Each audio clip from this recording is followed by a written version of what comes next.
ফোনে বইলা দিল। এখন ওই লোক আসার পূর্বেই তো আমি জেনে গেছি না, অনেকে আমি গায়েব জানি না, ফোনে বইলা দেওয়া হয়েছে। তাহলে বোঝা গেল আল্লাহর নবী পৃথিবীতে ভবিষ্যতে কি ঘটবে এই সম্পর্কে আল্লাহ তাআলা আল্লাহর নবীকে জানিয়ে দিয়েছেন, কি কি ঘটবে, কি কি দরকার, কি কি আলোচনার দরকার, কোন হাদিসটা বয়ান করার দরকার। আল্লাহ পাক সেভাবে দিক নির্দেশনা করেছেন, আল্লাহর নবী সেগুলি বলে দিয়েছেন, তাই না? আল্লাহর নবী রাসূল আকরাম সাল্লাল্লাহু আলাইহি ওয়াসাল্লাম বলেন, লা তুকসিরুল কালামা বিগাইরি যিকরিল্লাহ। তার মানে হলো আল্লাহর নবী জানে যে আমার উম্মতের মধ্যে কিছু উম্মত এমন হবে, এরা খাইবে, পান করবে, আর দোকানে বসে বসে খালি গপ্প করবে, যেখানেই যাইবে খালি আড্ডা মারবে আর গপ্প করবে। আমাদের এরকম আছি না আমরা? আমি নিজেও তো অনেক সময় যেই আলাপটা করার দরকার নাই আলাপটা করতে থাকি। এই জন্য বয়ান করলেও মাঝে মাঝে ভয় লাগে যে নিজের মধ্যে তো আমল নাই, এগুলি আমলের বিষয়। এই জন্য কি করা চাই, বেশি আলোচনা না করা চাই, কথাবার্তা কম বলা চাই। কার নির্দেশ? আল্লাহর নবীর নির্দেশ। কিন্তু আমরা করি কি, ওই যে বাবার, আপনার মামার মামার মামা, তার শালা, হেদের কি ঘটনা, হেরা কত বড় লোক ছিল, হেরা কি করছে না করছে, যেই আলোচনার মোটেও কোনো প্রয়োজন নাই, এই আলোচনা আমরা বসে বসে এর লাগে তার লাগে করতে থাকি। ঘরে কি করি না? যেটা কোনো দরকার নাই, যে আলোচনায় আমার কোনো লাভ হবে না, বরং আলোচনা করতে গেলে দুই চারটা মিশা কথা জবান দেওয়া বাইরে হয়ে যাইতে পারে। আলোচনা করতে গেলে অনেক মানুষের বিরুদ্ধে আমার আলোচনা চলে যাইতে পারে।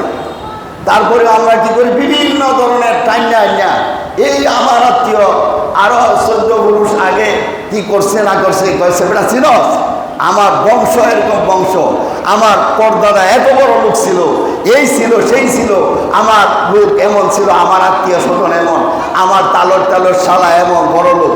কথা বলছেন নাই? মানুষ যখন বড় লোক হয়ে যায় তখন দেখবেন আত্মীয় না থাকলে ওইটা খুঁচায় আত্মীয় হয়। আর মানুষ যখন অভাবে ভরে আত্মীয়র কাছে গেলেও আত্মীয় পরিচয় দেয় না, না হারে তো চিনি না, এরকম ঘটনা ঘটে কি ঘটে না? শালা যদি মনে করেন বড় লোক হয়, দুলাভাই পরিচয় দেয় আমার শালা। আর শালা যদি গরিব হয়ে যায়, দুলাভাই যদি একটু ধনী হয়ে যায়, তাহলে দেখা যায় শালা দুলাভাই শালার পরিচয় দেয় না, না হতো আমার এলাকার, এই যে এলাকার পাড়া প্রতিবেশী শালা আর কি, যেমন পরিচয় দিলে এর মান সম্মান যায়, এর লেগে পরিচয় দেয় না। তা আমাদের এর তবিয়ত, মানুষ যখন কোনো নামি দামি হয়, মানুষ যখন টাকা পয়সা হয়ে যায়, মানুষের হাতে যখন ক্ষমতা আসে তখন পরিচয় দেয়। আর যখন মানুষের হাত থেকে ক্ষমতা চলে যায়, লোকটা অথড় করে যায়, লোকটা বিপদে পড়ে যায়, তখন পরিচয় ভুলে যায়, পরিচয় দিতে চায় না। আল্লাহর নবী বলেন, লা তুকসিরুল কালাম বিগাইরি যিকরিল্লাহ। লা তুকসিরু কালাম, তুমি বেশি কথা বলবে না, বিগাইরি যিকরিল্লাহ, আল্লাহর জিকির ছাড়া। অর্থাৎ তুমি বিশেষ প্রয়োজন ছাড়া কথা বলবে না, আল্লাহর জিকির ছাড়া। তার মানে হলো তোমার এই সময়টা অনর্থক গপ্প গুজার না করে তুমি আল্লাহর জিকির করো। কারণ এই জবানের মালিক হলেন আমার আল্লাহ। জবানের মালিক কে? আমার আল্লাহ। প্রত্যেকটা কথা সম্পর্কে আল্লাহর কাছে জবাবদেহি করা লাগবে, প্রত্যেকটা কথা সম্পর্কে আল্লাহর কাছে জবাবদেহি করা লাগবে। আমি যে কথাগুলি বলতেছি যদি প্রয়োজন না থাকে, তাহলে এই যে আমি কথা সময় নষ্ট করতেছি, জবান নষ্ট করতেছি, এই ব্যাপারে আল্লাহর কাছে জবাবদেহি করা লাগবে। এই জন্য উত্তম হলো বেশি মসজিদের সময় কাটানো, দোকানে কম সময় কাটানো। কারণ মসজিদে মানুষ যখন বসে, তাহলে ইমামরা বলছে সে যদি এতেকাফের নিয়তে বসে, আর মসজিদে মানুষ যখন বসে তখন আমাদের মাযহাব অনুযায়ী 10 মিনিটের জন্য বসলেও যে আমি মসজিদে এতেকাফের নিয়তে বসলাম, এই ব্যক্তিটা মসজিদে যদি বৈশা থাকে, আমল জিকির আজকার কিচ্ছু করে নাই, তারপরেও তার আপনার আমল নামার মধ্যে নিয়ে করতে থাকবে। এতেকাফ শুধু রমজানের এতেকাফের কথা আমি বলছি না, এটা নফল এতেকাফ। নফল এতেকাফ যে কোনো মুহূর্তে করা যায়, যে কোনো মুহূর্তে মসজিদে এতেকাফ করে আপনি বসতে পারবেন। 10 মিনিটের জন্য বসছেন, আমাদের মাযহাব অনুযায়ী 10 মিনিটের জন্য আপনি নফল এতেকাফের নিয়ত করেন, তাহলে মসজিদে যতক্ষণ বৈশা থাকবেন, আপনি যদি জিকির আজকার নাও করেন, তারপরেও আপনার আমল নামার মধ্যে ন্যায় করতে থাকবে। আর যদি জিকির আজকার করেন তো তাহলে নূর আলার নূর, হ্যাঁ, ভালোর উপরে দেওয়া ভালো, এতেকাফ করলেন আবার জিকির আজকার করলেন। এই জন্য উত্তম হলো মসজিদের সময় বেশি দেওয়া, বাজারে বা দোকানের সময় কম দেওয়া। এখন আমরা উল্টো হয়েছি, মসজিদে 10 মিনিট বসতে চায় না, তখন পাগল হয়ে যায়, বাইরে উঠে যায়। মসজিদে 10 মিনিট ওজিফা লাগে, হায় ইতস্ততা, অথচ এই ওজিফা না বুঝা দেখবেন বাহিরে যায় ঘন্টাকে ঘন্টার সময় অনার্থক বক্তব্য গুজার করতেছে, আছে না নাই? এখন কইবেন হুজুর আপনাদের ওজিফা আমি করবো না, আমারটা আমি করবো, আপনারটা পড়েন। আমাদের যে ওজিফা এটা কি হাক্কানির ওজিফা না আল্লাহ পাকের ওজিফা? হ্যাঁ, এটা আল্লাহ পাকের পক্ষ থেকে। কোরআন কি কোনো হাক্কানিরা নাজিল করছে না আল্লাহর পক্ষ থেকে নাজিল হয়েছে? হাক্কানিরা এই কথাগুলি, কোন আমলগুলি করলে আপনি তাড়াতাড়ি আল্লাহওয়ালা হতে পারবেন, কোন আমলগুলি করলে পরে আপনি জাহান্নাম থেকে বাঁচতে পারবেন, কোন আমলগুলি করলে পরে আল্লাহকে অল্প সময়ে রাজি খুশি সন্তুষ্ট করা যায়, এই দিক নির্দেশনাগুলি বলে দেয়। আর তো কিছু না, না আরো কিছু না, আপনাদের কাছে টাকা চাইছে না কেউ অন্য কিছু চাইছে। আর আমাদের দরবারে তো চাওয়ার সিস্টেমই নেই, চাওয়ার তো সিস্টেমই নাই। তাহলে এই আমলগুলি কেন বলে? আপনার উপকারের জন্য, তাই না? এটা আপনার উপকারের জন্য বলতেছে। কারণ কি, আমরা সময় নষ্ট না করে একটু জিকির করেন। কালামে পাকের জিকিরও তেলাওয়াত জিকির, আফজালুল জিকিরে তেলাওয়াতুল কোরআন। এই জন্য আল্লাহ পাক বলছে লা তুকসিরুল কালাম, তুমি কথা কমাও, বিগাইরি জিকিরিল্লাহ, আল্লাহর জিকির ছাড়া, মানে আল্লাহর জিকির করো। তাহলে কোরআন শরীফ তেলাওয়াত করেন, কার জিকির? আল্লাহর জিকির। আপনি 3 বার সূরা ইখলাস পড়লেন, পড়া আপনি খালি এই কথাটা বলেন, আল্লাহ 3 বার সূরা ইখলাস পড়লাম, এটা আমার আব্বার জন্য করছি। আপনার আব্বা মারা গেছে, 1 খতম কোরআনের সবচেয়ে বৈশা বৈশা পায়। আরে আপনি দোয়া করলে তো আপনার বাবার জন্য আপনার চোখ দ্বারা পানি আসবে। আমি মোল্লার এনে আইলে আপনি দোয়া করাইবেন, ওই যে কিছু হাদিয়া দিলেন, খায়া মোল্লায় চলে যাব, চলে আসবো, কিন্তু আপনার বাবার জন্য আমার চোখ দ্বারা পানি আসবে না। আমার বাবার জন্য যখন দোয়া করবো তখন আমার চোখ দ্বারা পানি আসবে, তাই না? তাহলে আপনার বাবার জন্য আপনি যেই দোয়াটা করবেন এটা নিঃস্বার্থ দোয়া। আপনার বাবার জন্য যেটা তেলাওয়াত করলেন এটা নিঃস্বার্থ তেলাওয়াত। আপনার বাবার জন্য করলেন, কোনো হাদিয়াও দেওয়া লাগলো না, কিচ্ছু না, আপনি খালি এইটুকু বলেন, আল্লাহ আমার আব্বার জন্য করছি। আল্লাহ তো মানুষের অন্তরের খবর জানে, জানে না? হ্যাঁ, আপনার স্ত্রী মারা গেছে, আপনার স্ত্রীর জন্য যদি ভালোবাসেন, আপনি 3 বার ইখলাস পড়া, সূরা ইখলাস পড়া, দুরূদ শরীফ পড়া আল্লাহর কাছে আপনি কান্নাকাটি করেন।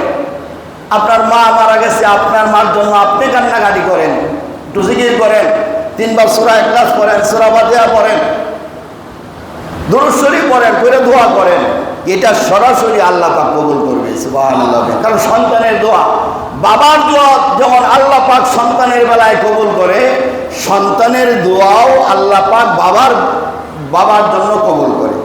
এই জন্য সন্তানের দোয়াটা বেশি কার্যকারী হলো কার জন্য? বাবার জন্য। আর বাবার জন্য সন্তানের প্রতি দোয়া এটা বেশি কার্যকারী। এই জন্য সন্তানের জন্য দোয়া করা চাই যে আল্লাহ আমার সন্তানটাকে তুমি নেককার, মুত্তাকিন, পরহেজগার, ইমানদার বানায় দাও। হ্যাঁ, সন্তান যদি আপনার নেককার হয়, আমার সন্তান আমার এতাত বানায় দাও, আমার সন্তান যেন আমার কথা শুনে, এটা বলার দরকার নাই।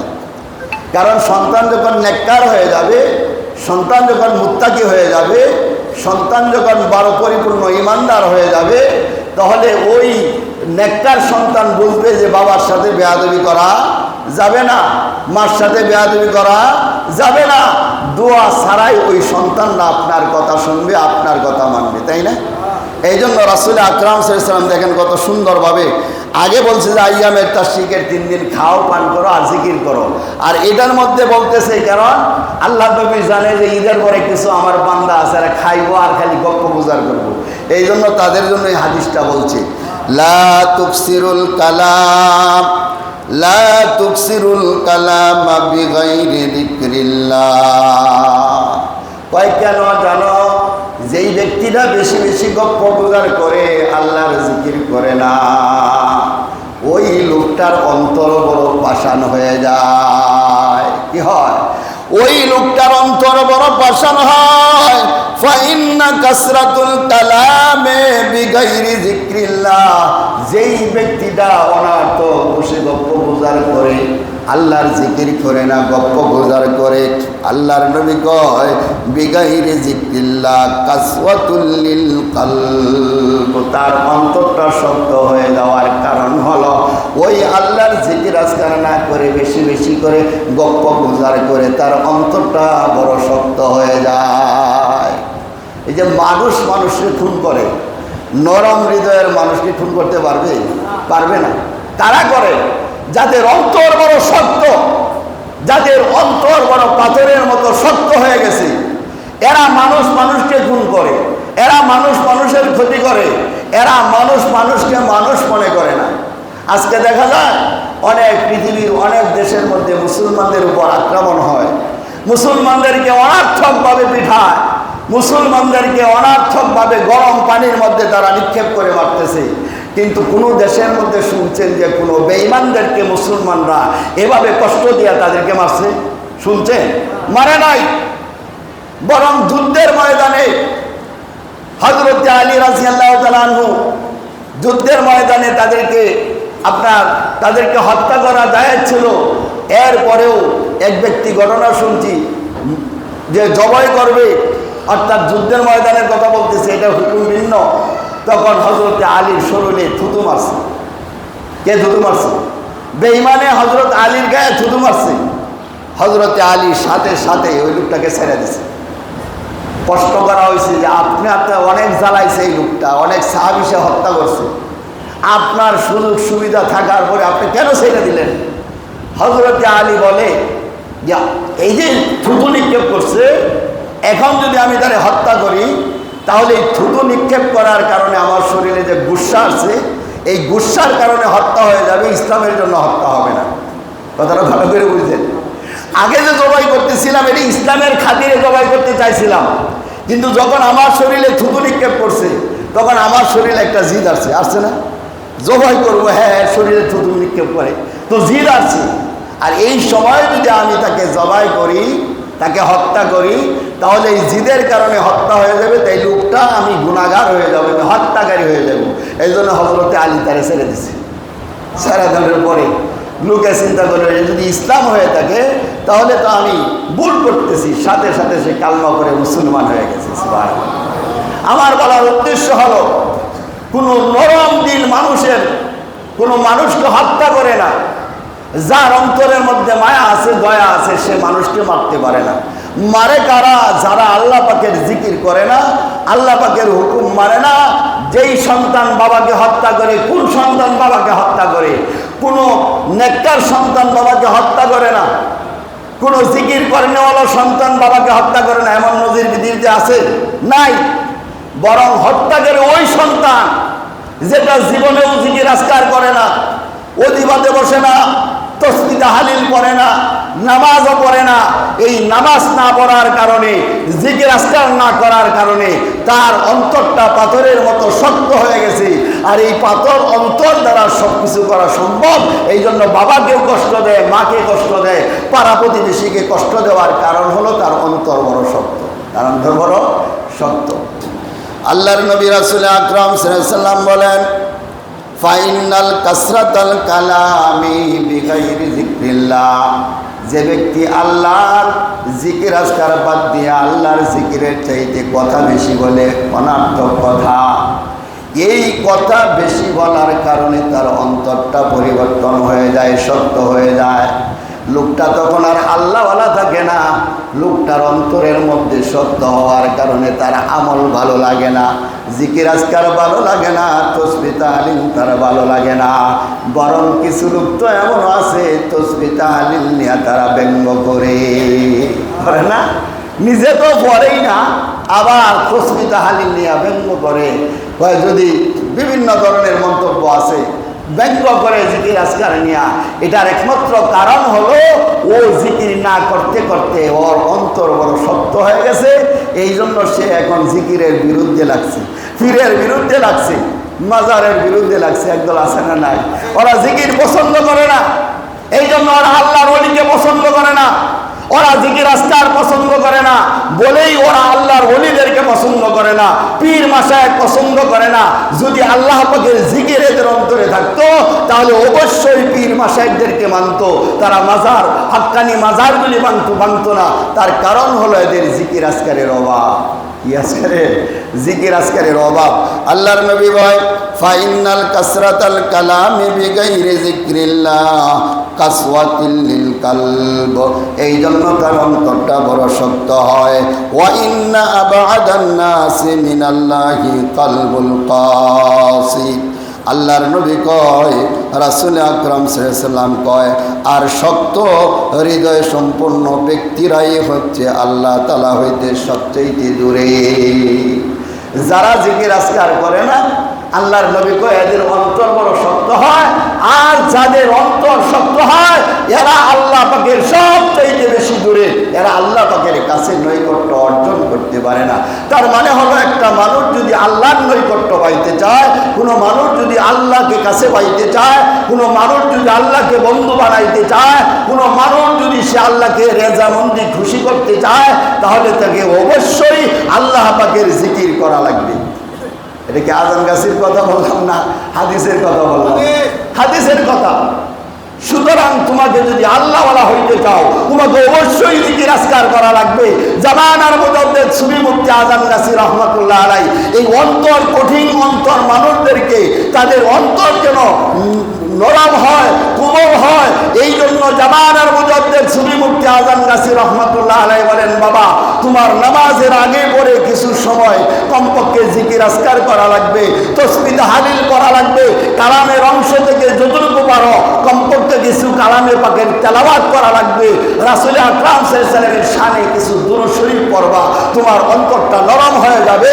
বান্দার অন্তর যখন নরম হয় তখন বান্দা আল্লাহ ওয়ালা হতে পারে, আল্লাহ পর্যন্ত পৌঁছে যায়। এই জন্য আমাদেরকে যে আমরা ওজিফা করি, এই ওজিফার দাওয়াতটা বারবার আপনাকে দেওয়ার কারণ হলো আমরা চাই, হাক্কানিওয়ালারা চায় আপনার অন্তরটা জিকির করে নরম করে আপনি যেন আল্লাহওয়ালা হতে পারেন, আপনি যেন আল্লাহর কাছে যাইতে পারেন। এই জন্য ওজিফার দাওয়াত। আল্লাহ তাআলা আমাদের সবাইকে সুফি মুফতি আজান গাছি রহমতুল্লাহ আলাইহি আমাদেরকে যে ওজিফা দিয়েছে কোরআন হাদিসের ওজিফা, আমরা যেন সকলে আমল করতে পারি। আল্লাহ তাআলা তৌফিক দান করেন। ওয়া আখিরু দাওয়ানা আলহামদুলিল্লাহি রাব্বিল আলামিন। যারা সুন্নাত পড়ে নাই সুন্নাত